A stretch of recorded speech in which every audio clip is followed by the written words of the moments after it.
અને એની પહેલી શરત એ છે કે ઘરમાં જન્મદિવસના દિવસે કેક કાપવાનું બંધ કરી દો. એનું કારણ બે છે.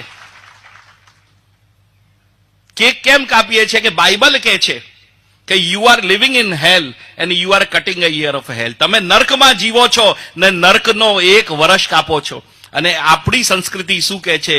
નમો ભગવતે તસ્મૈ કૃષ્ણાય અદ્ભુત કર્મણે રૂપ નામ વિભેદેન જગત ક્રીડતી યોયતઃ.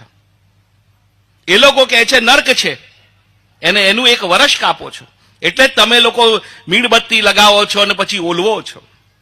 અને આપણે શું કહીએ છીએ કે નમો ભગવતે તસ્મૈ. અરે આપણું સૌભાગ્ય છે કે જ્યાં ભગવાન રામ અને ભગવાન કૃષ્ણનું પ્રાગટ્ય થયું, એમને ક્રીડાઓ કરી, એમનું પ્રાગટ્ય થયું, એ સ્થળ પર અમારું બી જન્મ થયું, એ આપણા સૌભાગ્ય. તો આ નર્ક કેવી રીતે થયું? એને નર્કની પરિભાષા કેવી રીતે આપણે આપી દઈએ? ખાલી ફોરેનર્સ કરે છે એટલે આપણે કરવાનું? અને આ તો ટીટ ફોર ટેટ છે, જે કરીશું એને ભરીશું. તો તમે બધા જોઈ લો કે તમે બાળકોના જન્મદિવસ પર એમના જન્મદિવસના દિવસે દીવા ઓલવો છો, તો 15-20 વર્ષ પછી એ તમારા ઓલવી નાખે છે. ઓલવે છે કે નહીં? પછી તમે કહે છો કે છોકરા સાંભળતા નથી, કોઈ કહેવામાં આવે નહીં. તમે ગલતી કરેલી જ છે, શરૂઆતથી જ કરી છે. તમને પ્રેમ કરવા માટે 14 ફેબ્રુઆરી યાદ આવે છે. આખું દિવસ રોજ પ્રેમ ના કરાય, આખું વર્ષ પ્રેમ ના કરાય. એના માટે કોઈ દિવસ છે? પ્રેમ તો આપણી સહેજ ભાવના છે. એના માટે આજકાલ મારી લડાઈ ચાલે છે. આપણામાંથી બધા અમૃતસર જઈએ છે કે કોઈ સારી મુસ્લિમની કોઈ જગ્યા ફરવા જઈએ છે, ત્યાંનો પ્રોટોકોલ નિભાવીએ છે. ત્યાં પગમાંથી મોજા બી કાઢીએ, ત્યાં માથા પર સ્વાફો બી બાંધી લઈએ. પણ એ જ મંદિરમાં આવવા માટે તમને કહેવું પડે છે કે તિલક લગાવો ભાઈ, મોજા કાઢી નાખો. તો આપણે ક્યાંથી હિન્દુ છીએ બતાવો? આપણે આપણા ધર્મને નીચો પાડીએ છીએ, કોઈ નીચું નથી કરતું.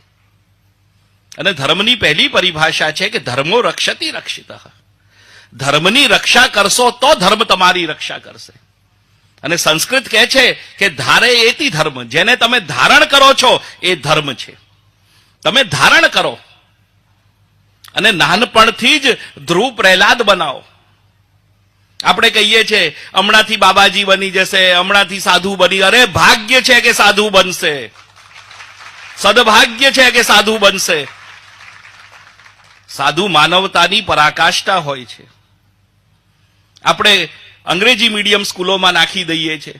અને એક વસ્તુ સમજી જાઓ, અંગ્રેજી મીડિયમની સ્કૂલ માત્ર તમને એકાંકીપણું શીખવાડશે, આઇસોલેશન શીખવાડશે, પણ ભક્તિ નહીં આપે. જર્મનીમાં તમને આશ્ચર્ય થશે કે જર્મન ભાષા પ્રથમ એમનો લેંગ્વેજ છે અને સેકન્ડ જે બીજી ભાષા છે સંસ્કૃત છે. બોલો. તો આપણે જોઈએ કે આપણી સંસ્કૃત માટે આપણે ડિબેટ્સ ચાલે છે, એને નીચું પાડવાની વાતો છે. આજે કમ્પ્યુટરે સ્વીકાર કરી લીધું કે અગર કમ્પ્યુટરની ભવિષ્યની 2020-22 પછીની જે લેંગ્વેજ આવવાની છે એ સંસ્કૃત આવવાની છે. તો આપણી તરક્કી ક્યાં છે? અને એક વસ્તુ ગાંઠ બાંધી લો કે જ્યાં વિજ્ઞાન ખતમ થાય છે ને ત્યાંથી તો ભગવાન શરૂ થાય છે. અને બધા જે આજના બુદ્ધિજીવીઓ એમ કહે છે કે ભગવાનને કેમ માનવું, તો હું કહું છું 50 વખત કહું છું કે ભગવાનને માનવાના 100 કારણ છે, પણ નહીં માનવાના એક બી કારણ બતાવી દો. માનવાના 100 કારણો છે. અગર ભગવાન શબ્દથી જ પંચ મહાભૂત ઉત્પન્ન થાય છે. ભ થી ભૂમિ, ગ થી ગગન, વાન થી વા એટલે વાયુ, બીજો અકાર લગાવીએ તો અગ્નિ, અને ન થી નીર. પંચ મહાભૂત ભગવાન છે. અગર આ પાંચે વસ્તુ જેના ઉપર આપણે સાંસો લઈએ છીએ, જેનું એ કરીએ છીએ, ભગવાન છે. તો નહીં માનવાની જગ્યા ક્યાં રહી?